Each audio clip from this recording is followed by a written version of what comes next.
ಪದೇ 75 ವರ್ಷ ಪಾಪ ಮೂಗಿಗೆ ತುಪ್ಪ ಹಾಕಿ ಅವ್ರನ್ನ ಆ ದುಸ್ಥಿತಿಗೆ ತಂದು ಪಂಚರ್ ಹಾಕದಿಂದ ಸೈಂಟಿಸ್ಟ್ ಮಾಡೋ ಕೆಲಸ ಮಾಡಲಿಲ್ಲ. ಬರೀ ಏನ್ ಮಾಡಿದ್ರು ಅಂದ್ರೆ ಅವ್ರ ಮತವನ್ನ ತೆಗೆದುಕೊಂಡು ಪಾಪ ಅವ್ರನ್ನ ದಾಳಿಸುವಂತ ಕೆಲಸ ಮಾಡಿದ್ರು. ಇವತ್ತು ಬಿಹಾರ್ ಅಂತ ರಾಜ್ಯಗಳಲ್ಲಿ ಇವತ್ತು ನಮ್ಮ ಅಲ್ಪಸಂಖ್ಯಾತ ಬಂಧುಗಳಿಗೆ ಅರ್ಥ ಆಗಿದೆ ಇವತ್ತು ಯಾರು ಅವರ ನಿಜವಾದ ಮಿತ್ರರು ಅಂತೇಳಿ. ಇವತ್ತು ಅಲ್ಲಿ ಸಭಿಕಲ್ ಕೂತಿರ್ತಕ್ಕಂತಹ ನಮ್ಮ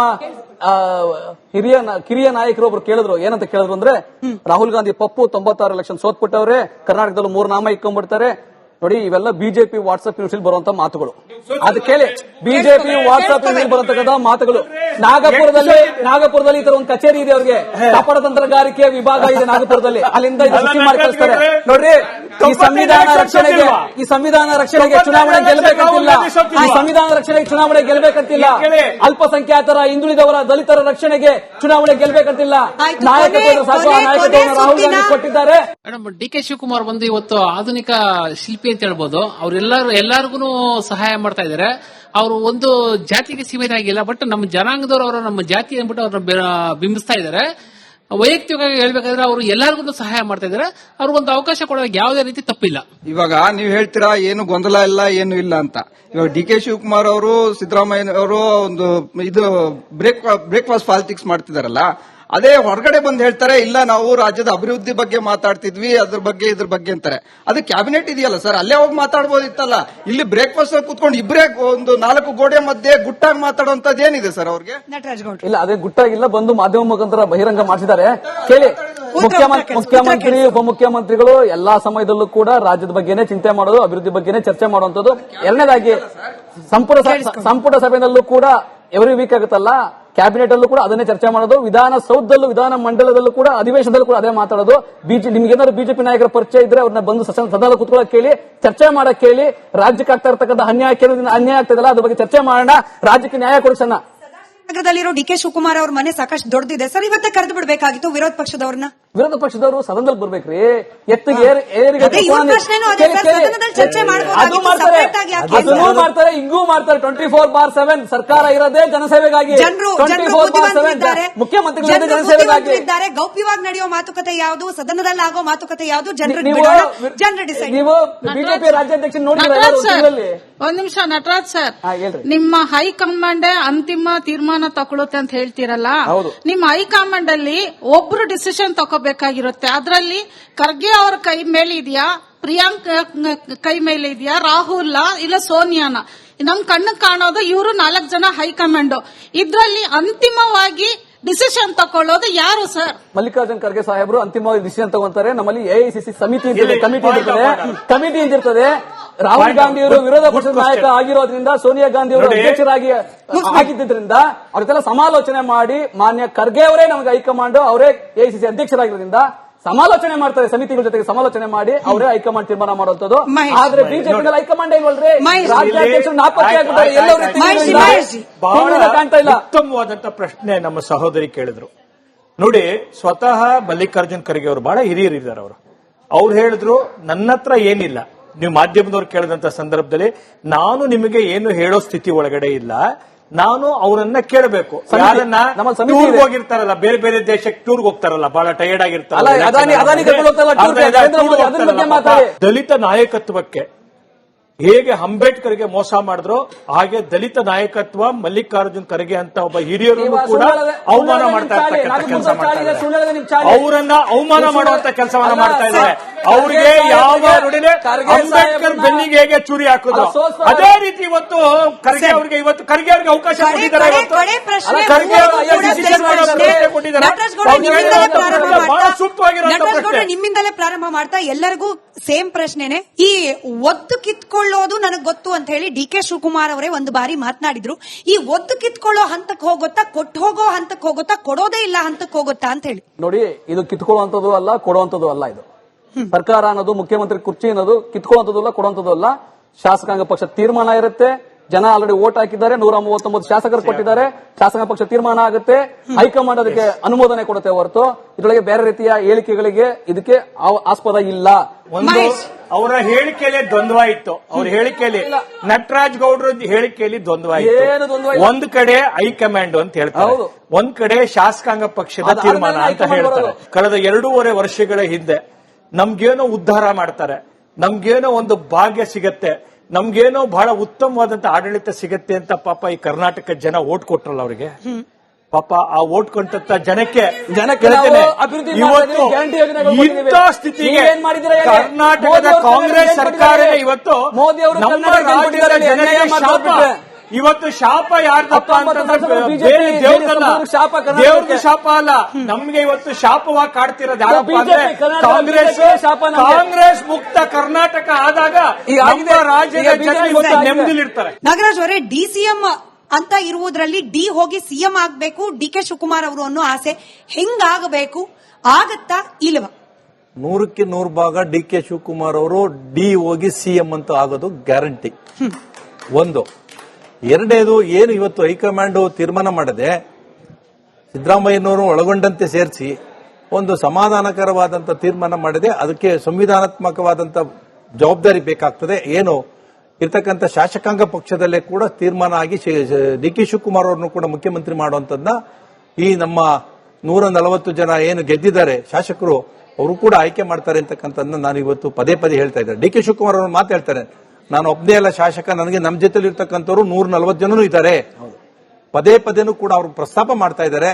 ತಾವೆಲ್ಲ ಅರ್ಥ ಮಾಡ್ಕೋಬೇಕು. ಆ ದೃಷ್ಟಿಯಿಂದ DK ಶಿವಕುಮಾರ್ ಅವರು ಮುಖ್ಯಮಂತ್ರಿ ಆಗೋದು ಶತಸಿದ್ಧ. 2026ಕ್ಕೆ DK ಶಿವಕುಮಾರ್ ಮುಖ್ಯಮಂತ್ರಿ ಆಗುವಂತದ್ದನ್ನ ತಾವೆಲ್ಲ ನೋಡ್ತೀರಾ ಅಂತಕ್ಕಂಥ ಮಾತನ್ನು ಹೇಳಿ ಇಚ್ಛೆ ಪಡ್ತೀನಿ. ಧನ್ಯವಾದ ಮೂವರಿಗೂ ಕೂಡ ಚರ್ಚೆಯಲ್ಲಿ ಭಾಗಿಯಾಗಿದ್ದಕ್ಕೆ, ಹಾಗೆ ತಮ್ಮೆಲ್ಲರಿಗೂ ಕೂಡ ಧನ್ಯವಾದ ಚರ್ಚೆಯಲ್ಲಿ ಭಾಗಿಯಾಗಿದ್ದಕ್ಕೆ. ಇಡ್ಲಿ ತಿಂದು ಬಗೆಹರಿಯದ ಸಮಸ್ಯೆ ಇದೀಗ ನಾಟಿ ಕೋಳಿ ಬ್ರೇಕ್ಫಾಸ್ಟ್ ನಂತರದಲ್ಲಾದ್ರೂ ಬಗೆಹರಿದು ಅಭದ್ರತೆಯಲ್ಲಿರುವ ಸಿಎಂ ಕುರ್ಚಿಯ ಕಾದಾಟ ಆದಷ್ಟು ಬೇಗ ಬಗೆಹರಿದು ಸುಭದ್ರ ಬಹುಮತದ ಸರ್ಕಾರ ಜನಪರವಾಗಿ ಕೆಲಸ ಮಾಡೋದನ್ನು ಹೆಚ್ಚು ಮಾಡಲಿ ಅಂತ ಬಯಸ್ತಾ ಕಾರ್ಯಕ್ರಮ ಮುಗಿಸ್ತಾ ಇದ್ದೀನಿ. ನೋಡ್ತಾ ಇರಿ ರಿಪಬ್ಲಿಕ್ ಕನ್ನಡ, ಇದು ನಿಮ್ಮ ಧ್ವನಿ.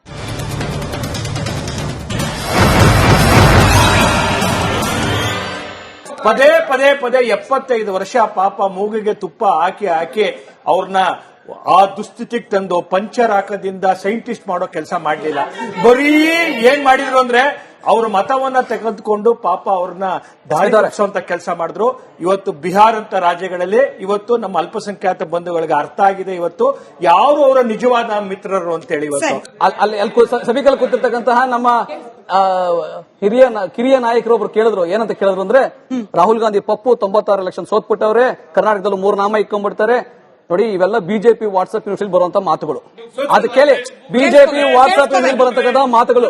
ನಾಗಪುರದಲ್ಲಿ ಈ ತರ ಒಂದು ಕಚೇರಿ ಇದೆ, ಅವ್ರಿಗೆ ವ್ಯಾಪಾರ ತಂತ್ರಗಾರಿಕೆ ವಿಭಾಗ ಇದೆ ನಾಗಪುರದಲ್ಲಿ, ಅಲ್ಲಿಂದ ಸೃಷ್ಟಿ ಮಾಡಿ ಕಳಿಸ್ತಾರೆ. ನೋಡ್ರಿ, ಈ ಸಂವಿಧಾನ ರಕ್ಷಣೆಗೆ ಚುನಾವಣೆ ಗೆಲ್ಲಬೇಕಂತಿಲ್ಲ. ಈ ಸಂವಿಧಾನ ರಕ್ಷಣೆಗೆ ಚುನಾವಣೆ ಗೆಲ್ಲಬೇಕಂತಿಲ್ಲ. ಅಲ್ಪಸಂಖ್ಯಾತರ, ಹಿಂದುಳಿದವರ, ದಲಿತರ ರಕ್ಷಣೆಗೆ ಚುನಾವಣೆ ಗೆಲ್ಲಬೇಕಂತಿಲ್ಲ. ನಾಯಕತ್ವವನ್ನು ರಾಹುಲ್ ಗಾಂಧಿ ಕೊಟ್ಟಿದ್ದಾರೆ. ಮೇಡಮ್, DK ಶಿವಕುಮಾರ್ ಬಂದು ಇವತ್ತು ಆಧುನಿಕ ಶಿಲ್ಪಿ ಅಂತ ಹೇಳ್ಬೋದು. ಎಲ್ಲರಿಗೂ ಸಹಾಯ ಮಾಡ್ತಾ ಇದ್ದಾರೆ. ಅವರು ಒಂದು ಜಾತಿಗೆ ಸೀಮಿತ ಆಗಿಲ್ಲ, ಬಟ್ ನಮ್ಮ ಜನಾಂಗದವರು ಅವರು ನಮ್ಮ ಜಾತಿ ಅಂದ್ಬಿಟ್ಟು ಅವ್ರನ್ನ ಬಿಂಬಿಸ್ತಾ ಇದ್ದಾರೆ. ವೈಯಕ್ತಿಕವಾಗಿ ಹೇಳ್ಬೇಕಾದ್ರೆ ಅವರು ಎಲ್ಲರಿಗೂ ಸಹಾಯ ಮಾಡ್ತಾ ಇದ್ದಾರೆ. ಅವ್ರಿಗೊಂದು ಅವಕಾಶ ಕೊಡೋಕೆ ಯಾವುದೇ ರೀತಿ ತಪ್ಪಿಲ್ಲ. ಇವಾಗ ನೀವು ಹೇಳ್ತೀರಾ ಏನು ಗೊಂದಲ ಇಲ್ಲ, ಏನು ಇಲ್ಲ ಅಂತ. ಇವಾಗ DK ಶಿವಕುಮಾರ್ ಅವರು, ಸಿದ್ದರಾಮಯ್ಯ ಅವರು ಒಂದು ಇದು ಬ್ರೇಕ್ಫಾಸ್ಟ್ ಪಾಲಿಟಿಕ್ಸ್ ಮಾಡ್ತಿದಾರಲ್ಲ, ಅದೇ ಹೊರಗಡೆ ಬಂದು ಹೇಳ್ತಾರೆ, ಇಲ್ಲ ನಾವು ರಾಜ್ಯದ ಅಭಿವೃದ್ಧಿ ಬಗ್ಗೆ ಮಾತಾಡ್ತಿದ್ವಿ, ಅದ್ರ ಬಗ್ಗೆ ಇದ್ರ ಬಗ್ಗೆ ಅಂತಾರೆ. ಅದು ಕ್ಯಾಬಿನೆಟ್ ಇದೆಯಲ್ಲ ಸರ್, ಅಲ್ಲೇ ಹೋಗಿ ಮಾತಾಡ್ಬೋದಿತ್ತಲ್ಲ. ಇಲ್ಲಿ ಬ್ರೇಕ್ಫಾಸ್ಟ್ ಕೂತ್ಕೊಂಡು ಇಬ್ಬರೇ ಒಂದು 4 ಗೋಡೆ ಮಧ್ಯೆ ಗುಟ್ಟಾಗಿ ಮಾತಾಡುವಂತದ್ದು ಏನಿದೆ ಸರ್ ಅವ್ರಿಗೆ? ನಟರಾಜ್ ಗೌಡ್ರು ಇಲ್ಲ, ಅದೇ ಗುಟ್ಟಾಗಿಲ್ಲ, ಬಂದು ಮಾಧ್ಯಮ ಮುಖಾಂತರ ಬಹಿರಂಗ ಮಾಡಿಸಿದ್ದಾರೆ. ಕೇಳಿ, ಮುಖ್ಯಮಂತ್ರಿ ಉಪಮುಖ್ಯಮಂತ್ರಿಗಳು ಎಲ್ಲಾ ಸಮಯದಲ್ಲೂ ಕೂಡ ರಾಜ್ಯದ ಬಗ್ಗೆನೇ ಚಿಂತೆ ಮಾಡೋದು, ಅಭಿವೃದ್ಧಿ ಬಗ್ಗೆನೇ ಚರ್ಚೆ ಮಾಡುವಂತದ್ದು. ಎರಡನೇದಾಗಿ ಸಂಪುಟ ಸಭೆಯಲ್ಲೂ ಕೂಡ ಎವ್ರಿ ವೀಕ್ ಆಗುತ್ತಲ್ಲ, ಕ್ಯಾಬಿನೆಟ್ ಅಲ್ಲೂ ಕೂಡ ಅದನ್ನೇ ಚರ್ಚೆ ಮಾಡೋದು. ವಿಧಾನಸೌಧದಲ್ಲೂ, ವಿಧಾನ ಮಂಡಲದಲ್ಲೂ ಕೂಡ, ಅಧಿವೇಶನದಲ್ಲೂ ಕೂಡ ಅದೇ ಮಾತಾಡೋದು. ನಿಮ್ಗೇನಾದ್ರು ಬಿಜೆಪಿ ನಾಯಕರ ಪರಿಚಯ ಇದ್ರೆ ಅವ್ರನ್ನ ಬಂದು ಸದನದಲ್ಲಿ ಕೂತ್ಕೊಳ್ಳೋಕೆ ಕೇಳಿ, ಚರ್ಚೆ ಮಾಡಕ್ ಕೇಳಿ. ರಾಜ್ಯಕ್ಕೆ ಆಗ್ತಾ ಇರ್ತಕ್ಕಂಥ ಅನ್ಯಾಯ, ಕೇಂದ್ರದಿಂದ ಅನ್ಯಾಯ ಆಗ್ತದಲ್ಲ, ಅದ್ರ ಬಗ್ಗೆ ಚರ್ಚೆ ಮಾಡೋಣ, ರಾಜ್ಯಕ್ಕೆ ನ್ಯಾಯ ಕೊಡಿಸೋಣ. ನಗರದಲ್ಲಿರೋ DK ಶಿವಕುಮಾರ್ ಅವ್ರ ಮನೆ ಸಾಕಷ್ಟು ದೊಡ್ಡದಿದೆ ಸರ್, ಇವತ್ತೇ ಕರೆದು ಬಿಡಬೇಕಾಗಿತ್ತು ವಿರೋಧ ಪಕ್ಷದವ್ರನ್ನ. ವಿರೋಧ ಪಕ್ಷದವರು ಸದನದಲ್ಲಿ ಬರ್ಬೇಕ್ರಿ. ಎತ್ತಿಗೆ ಏರಿಗೆ ಅದೇ ಇವ್ರ ಪ್ರಶ್ನೆನೂ ಅದೇ ಸರ್, ಸದನದಲ್ಲಿ ಚರ್ಚೆ ಮಾಡ್ಬೋದಾಗಿತ್ತು, ಅದು ಮಾಡ್ತಾರೆ, separate ಆಗಿ ಯಾಕೆ ಅದನ್ನೂ ಮಾಡ್ತಾರೆ, ಹಿಂಗೂ ಮಾಡ್ತಾರೆ. 24/7 ಸರ್ಕಾರ ಇರೋದೇ ಜನಸೇವೆಗಾಗಿ. ಜನರು 24/7 ಮುಖ್ಯಮಂತ್ರಿಗಳು ಜನಸೇವೆಗಾಗಿ ಇದ್ದಾರೆ. ಗೌಪ್ಯವಾಗಿ ನಡೆಯುವ ಮಾತುಕತೆ ಯಾವುದು, ಸದನದಲ್ಲಿ ಆಗೋ ಮಾತುಕತೆ ಯಾವುದು, ಜನರು ಡಿಸೈಡ್. ನೀವು ಬಿಜೆಪಿ ರಾಜ್ಯಾಧ್ಯಕ್ಷ ನೋಡಿದ್ರೆ ಒಂದ್ ನಿಮಿಷ ನಟರಾಜ್ ಸರ್, ಹೇಳ್ರಿ. ನಿಮ್ಮ ಹೈಕಮಾಂಡ್ ಅಂತಿಮ ತೀರ್ಮಾನ ತಗೊಳುತ್ತೆ ಅಂತ ಹೇಳ್ತೀರಲ್ಲ, ನಿಮ್ಮ ಹೈಕಮಾಂಡ್ ಅಲ್ಲಿ ಒಬ್ರು ಡಿಸಿಷನ್ ತಗೋಬೇಕಾಗಿರುತ್ತೆ. ಅದರಲ್ಲಿ ಖರ್ಗೆ ಅವರ ಕೈ ಮೇಲೆ ಇದೆಯಾ, ಪ್ರಿಯಾಂಕ್ ಕೈ ಮೇಲೆ ಇದೆಯಾ, ರಾಹುಲ್ ಇಲ್ಲ ಸೋನಿಯಾನ? ನಮ್ ಕಣ್ಣು ಕಾಣೋದು ಇವರು 4 ಜನ ಹೈಕಮಾಂಡ್. ಇದ್ರಲ್ಲಿ ಅಂತಿಮವಾಗಿ ಡಿಸಿಷನ್ ತಗೊಳ್ಳೋದು ಯಾರು ಸರ್? ಮಲ್ಲಿಕಾರ್ಜುನ್ ಖರ್ಗೆ ಸಾಹೇಬರು ಅಂತಿಮವಾಗಿ ಡಿಸಿಷನ್ ತಗೊಂತಾರೆ. ನಮ್ಮಲ್ಲಿ ಎಐಸಿಸಿ ಸಮಿತಿ ಕಮಿಟಿ ಇರ್ತದೆ. ರಾಹುಲ್ ಗಾಂಧಿ ಅವರು ವಿರೋಧ ಪಕ್ಷದ ನಾಯಕ ಆಗಿರೋದ್ರಿಂದ, ಸೋನಿಯಾ ಗಾಂಧಿ ಅವರು ಅಧ್ಯಕ್ಷರಾಗಿ ಆಗಿದ್ದರಿಂದ ಅವ್ರ ಸಮಾಲೋಚನೆ ಮಾಡಿ ಮಾನ್ಯ ಖರ್ಗೆ ಅವರೇ ನಮಗೆ ಹೈಕಮಾಂಡ್, ಅವರೇ ಎಐಸಿಸಿ ಅಧ್ಯಕ್ಷರಾಗಿರೋದ್ರಿಂದ ಸಮಾಲೋಚನೆ ಮಾಡ್ತಾರೆ. ಸಮಿತಿಗಳ ಜೊತೆಗೆ ಸಮಾಲೋಚನೆ ಮಾಡಿ ಅವರೇ ಹೈಕಮಾಂಡ್ ತೀರ್ಮಾನ ಮಾಡುವಂತದ್ದು. ಆದ್ರೆ ಬಿಜೆಪಿ ಹೈಕಮಾಂಡ್ ಇಲ್ವಲ್ರಿ, ರಾಜ್ಯಾಧ್ಯಕ್ಷರು ನಾಪತ್ತೆ ಆಗಿದ್ದಾರೆ. ಕಾಣ್ತಾ ಇಲ್ಲ. ಉತ್ತಮವಾದಂತ ಪ್ರಶ್ನೆ ನಮ್ಮ ಸಹೋದರಿ ಕೇಳಿದ್ರು. ನೋಡಿ, ಸ್ವತಃ ಮಲ್ಲಿಕಾರ್ಜುನ್ ಖರ್ಗೆ ಅವರು ಬಹಳ ಹಿರಿಯರಿದ್ದಾರೆ. ಅವ್ರು ಹೇಳಿದ್ರು, ನನ್ನ ಹತ್ರ ಏನಿಲ್ಲ. ನೀವು ಮಾಧ್ಯಮದವ್ರು ಕೇಳಿದಂತ ಸಂದರ್ಭದಲ್ಲಿ ನಾನು ನಿಮಗೆ ಏನು ಹೇಳೋ ಸ್ಥಿತಿ ಒಳಗಡೆ ಇಲ್ಲ, ನಾನು ಅವರನ್ನ ಕೇಳಬೇಕು. ಟೂರ್ಗೆ ಹೋಗಿರ್ತಾರಲ್ಲ, ಬೇರೆ ಬೇರೆ ದೇಶಕ್ಕೆ ಟೂರ್ಗೆ ಹೋಗ್ತಾರಲ್ಲ, ಬಹಳ ಟಯರ್ಡ್ ಆಗಿರ್ತಾರಲ್ಲ, ದಲಿತ ನಾಯಕತ್ವಕ್ಕೆ ಹೇಗೆ ಅಂಬೇಡ್ಕರ್ಗೆ ಮೋಸ ಮಾಡಿದ್ರು ಹಾಗೆ ದಲಿತ ನಾಯಕತ್ವ ಮಲ್ಲಿಕಾರ್ಜುನ್ ಖರ್ಗೆ ಅಂತ ಒಬ್ಬ ಹಿರಿಯರು ಕೂಡ ಅವಮಾನ ಮಾಡ್ತಾ ಇರ್ತಕ್ಕಂಥ ಕೆಲಸ ಮಾಡ್ತಾ ಇದ್ದಾರೆ. ಅವರನ್ನ ಅವಮಾನ ಮಾಡುವಂತ ಕೆಲಸವನ್ನ ಮಾಡ್ತಾ ಇದ್ದಾರೆ. ಅವ್ರಿಗೆ ಯಾವ ಅಂಬೇಡ್ಕರ್ ಬೆನ್ನಿಗೆ ಹೇಗೆ ಚೂರಿ ಹಾಕಿದ್ರು ಅದೇ ರೀತಿ ಇವತ್ತು ಖರ್ಗೆ ಅವ್ರಿಗೆ ಅವಕಾಶ ಕೊಟ್ಟಿದ್ದಾರೆ. ಬಹಳ ಸೂಕ್ತವಾಗಿರೋ ನಿಮ್ಮಿಂದಲೇ ಪ್ರಾರಂಭ ಮಾಡ್ತಾ ಎಲ್ಲರಿಗೂ ಸೇಮ್ ಪ್ರಶ್ನೆನೆ. ಈ ಒತ್ತು ಕಿತ್ಕೊಳ್ಳೋದು ನನಗೆ ಗೊತ್ತು ಅಂತ ಹೇಳಿ ಡಿ.ಕೆ. ಶಿವಕುಮಾರ್ ಅವರೇ ಒಂದು ಬಾರಿ ಮಾತನಾಡಿದ್ರು. ಈ ಒತ್ತು ಕಿತ್ಕೊಳ್ಳೋ ಹಂತಕ್ಕೆ ಹೋಗುತ್ತಾ, ಕೊಟ್ಟು ಹೋಗೋ ಹಂತಕ್ಕೆ ಹೋಗುತ್ತಾ, ಕೊಡೋದೇ ಇಲ್ಲ ಹಂತಕ್ಕೆ ಹೋಗುತ್ತಾ ಅಂತ ಹೇಳಿ. ನೋಡಿ, ಇದು ಕಿತ್ಕೊಳ್ಳುವಂತದ್ದು ಅಲ್ಲ, ಕೊಡುವಂತದ್ದು ಅಲ್ಲ. ಇದು ಸರ್ಕಾರ ಅನ್ನೋದು, ಮುಖ್ಯಮಂತ್ರಿ ಕುರ್ಚಿ ಅನ್ನೋದು ಕಿತ್ಕೊಳ್ಳುವಂತದ್ದು ಅಲ್ಲ, ಕೊಡುವಂತದ್ದು ಅಲ್ಲ. ಶಾಸಕಾಂಗ ಪಕ್ಷ ತೀರ್ಮಾನ ಇರುತ್ತೆ. ಜನ ಆಲ್ರೆಡಿ ವೋಟ್ ಹಾಕಿದ್ದಾರೆ. 139 ಶಾಸಕರು ಕೊಟ್ಟಿದ್ದಾರೆ. ಶಾಸಕಾಂಗ ಪಕ್ಷ ತೀರ್ಮಾನ ಆಗುತ್ತೆ. ಹೈಕಮಾಂಡ್ ಅದಕ್ಕೆ ಅನುಮೋದನೆ ಕೊಡುತ್ತೆ ಹೊರತು ಇದರೊಳಗೆ ಬೇರೆ ರೀತಿಯ ಹೇಳಿಕೆಗಳಿಗೆ ಇದಕ್ಕೆ ಆಸ್ಪದ ಇಲ್ಲ. ಅವರ ಹೇಳಿಕೆಯಲ್ಲಿ ದ್ವಂದ್ವ ಇತ್ತು. ಅವ್ರ ಹೇಳಿಕೆಯಲ್ಲಿ ನಟರಾಜ್ ಗೌಡ್ರ ಹೇಳಿಕೆಯಲ್ಲಿ ದ್ವಂದ್ವ ಇತ್ತು. ಒಂದ್ ಕಡೆ ಹೈಕಮಾಂಡ್ ಅಂತ ಹೇಳ್ತಾರೆ, ಒಂದ್ ಕಡೆ ಶಾಸಕಾಂಗ ಪಕ್ಷದ ತೀರ್ಮಾನ ಅಂತ ಹೇಳ್ತಾರೆ. ಕಳೆದ 2.5 ವರ್ಷಗಳ ಹಿಂದೆ ನಮ್ಗೇನೋ ಉದ್ಧಾರ ಮಾಡ್ತಾರೆ, ನಮ್ಗೇನೋ ಒಂದು ಭಾಗ್ಯ ಸಿಗತ್ತೆ, ನಮ್ಗೇನೋ ಬಹಳ ಉತ್ತಮವಾದಂತ ಆಡಳಿತ ಸಿಗತ್ತೆ ಅಂತ ಪಾಪ ಈ ಕರ್ನಾಟಕ ಜನ ಓಟ್ ಕೊಟ್ರಲ್ಲ ಅವ್ರಿಗೆ. ಪಾಪ ಆ ಓಟ್ ಕೊಟ್ಟಂತ ಜನಕ್ಕೆ ಇವತ್ತು ಇಂಥ ಸ್ಥಿತಿಗೆ ಕರ್ನಾಟಕದ ಕಾಂಗ್ರೆಸ್ ಸರ್ಕಾರ ಇವತ್ತು ನಮ್ಮ ರಾಜ್ಯದ ಜನರಿಗೆ ಇವತ್ತು ಶಾಪ ಯಾರ್ದಪ್ಪ ಅಂತಂದ್ರೆ ದೇವ್ರದ್ದು ಶಾಪ ಅಲ್ಲ, ನಮ್ಗೆ ಇವತ್ತು ಶಾಪವಾಗಿ ಕಾಡ್ತಿರೋದು ಯಾರಪ್ಪ ಅಂದ್ರೆ ಕಾಂಗ್ರೆಸ್ ಮುಕ್ತ ಕರ್ನಾಟಕ ಆದಾಗ ನಮ್ಮ ರಾಜ್ಯದ ಜನ ಇವತ್ತು ನೆಮ್ಮದಿಲಿರ್ತಾರೆ. ನಾಗರಾಜ್ ಅವರೇ, ಡಿಸಿಎಂ ಅಂತ ಇರುವುದರಲ್ಲಿ ಡಿ ಹೋಗಿ ಸಿಎಂ ಆಗ್ಬೇಕು ಡಿ.ಕೆ. ಶಿವಕುಮಾರ್ ಅವರು ಅನ್ನೋ ಆಸೆ ಹೆಂಗಾಗಬೇಕು, ಆಗತ್ತಾ ಇಲ್ವಾ? 100ಕ್ಕೆ 100 ಭಾಗ ಡಿ.ಕೆ. ಶಿವಕುಮಾರ್ ಅವರು ಡಿ ಹೋಗಿ ಸಿಎಂ ಅಂತ ಆಗೋದು ಗ್ಯಾರಂಟಿ. ಒಂದು. ಎರಡನೇದು, ಏನು ಇವತ್ತು ಹೈಕಮಾಂಡ್ ತೀರ್ಮಾನ ಮಾಡದೆ ಸಿದ್ದರಾಮಯ್ಯನವರು ಒಳಗೊಂಡಂತೆ ಸೇರಿಸಿ ಒಂದು ಸಮಾಧಾನಕರವಾದಂತ ತೀರ್ಮಾನ ಮಾಡಿದೆ, ಅದಕ್ಕೆ ಸಂವಿಧಾನಾತ್ಮಕವಾದಂತ ಜವಾಬ್ದಾರಿ ಬೇಕಾಗ್ತದೆ. ಏನು ಇರ್ತಕ್ಕಂಥ ಶಾಸಕಾಂಗ ಪಕ್ಷದಲ್ಲೇ ಕೂಡ ತೀರ್ಮಾನ ಆಗಿ ಡಿ.ಕೆ. ಶಿವಕುಮಾರ್ ಅವರನ್ನು ಕೂಡ ಮುಖ್ಯಮಂತ್ರಿ ಮಾಡುವಂತದ್ದನ್ನ ಈ ನಮ್ಮ 140 ಜನ ಏನು ಗೆದ್ದಿದ್ದಾರೆ ಶಾಸಕರು, ಅವರು ಕೂಡ ಆಯ್ಕೆ ಮಾಡ್ತಾರೆ ಅಂತಕ್ಕಂಥದ್ದನ್ನ ನಾನು ಇವತ್ತು ಪದೇ ಪದೇ ಹೇಳ್ತಾ ಇದ್ದಾರೆ. ಡಿ.ಕೆ. ಶಿವಕುಮಾರ್ ಅವರು ಮಾತು ಹೇಳ್ತಾರೆ, ನಾನು ಒಬ್ಬನೇ ಅಲ್ಲ ಶಾಸಕ, ನನಗೆ ನಮ್ಮ ಜೊತೆಲಿ ಇರ್ತಕ್ಕಂಥವ್ರು 140 ಜನನೂ ಇದ್ದಾರೆ. ಪದೇ ಪದೇನೂ ಕೂಡ ಅವರು ಪ್ರಸ್ತಾಪ ಮಾಡ್ತಾ ಇದ್ದಾರೆ. ತಾವೆಲ್ಲ ಅರ್ಥ ಮಾಡ್ಕೋಬೇಕು. ಆ ದೃಷ್ಟಿಯಿಂದ ಡಿ.ಕೆ. ಶಿವಕುಮಾರ್ ಅವರು ಮುಖ್ಯಮಂತ್ರಿ ಆಗೋದು ಶತಸಿದ್ಧ. 2026ಕ್ಕೆ ಡಿ.ಕೆ. ಶಿವಕುಮಾರ್ ಮುಖ್ಯಮಂತ್ರಿ ಆಗುವಂತನ್ನ ತಾವೆಲ್ಲ ನೋಡ್ತೀರಾ ಅಂತಕ್ಕಂಥ ಮಾತನ್ನು ಹೇಳಿ ಇಚ್ಛೆ ಪಡ್ತೀನಿ. ಧನ್ಯವಾದ ಮೂವರಿಗೂ ಕೂಡ ಚರ್ಚೆಯಲ್ಲಿ ಭಾಗಿಯಾಗಿದ್ದಕ್ಕೆ, ಹಾಗೆ ತಮ್ಮೆಲ್ಲರಿಗೂ ಕೂಡ ಧನ್ಯವಾದ ಚರ್ಚೆಯಲ್ಲಿ ಭಾಗಿಯಾಗಿದ್ದಕ್ಕೆ. ಇಡ್ಲಿ ತಿಂದು ಬಗೆಹರಿಯದ ಸಮಸ್ಯೆ ಇದೀಗ ನಾಟಿ ಕೋಳಿ ಬ್ರೇಕ್ಫಾಸ್ಟ್ ನಂತರದಲ್ಲಾದ್ರೂ ಬಗೆಹರಿದು ಅಭದ್ರತೆಯಲ್ಲಿರುವ ಸಿಎಂ ಕುರ್ಚಿಯ ಕಾದಾಟ ಆದಷ್ಟು ಬೇಗ ಬಗೆಹರಿದು ಸುಭದ್ರ ಬಹುಮತದ ಸರ್ಕಾರ ಜನಪರವಾಗಿ ಕೆಲಸ ಮಾಡೋದನ್ನು ಹೆಚ್ಚು ಮಾಡಲಿ ಅಂತ ಬಯಸ್ತಾ ಕಾರ್ಯಕ್ರಮ ಮುಗಿಸ್ತಾ ಇದ್ದೀನಿ. ನೋಡ್ತಾ ಇರಿ ರಿಪಬ್ಲಿಕ್ ಕನ್ನಡ, ಇದು ನಿಮ್ಮ ಧ್ವನಿ.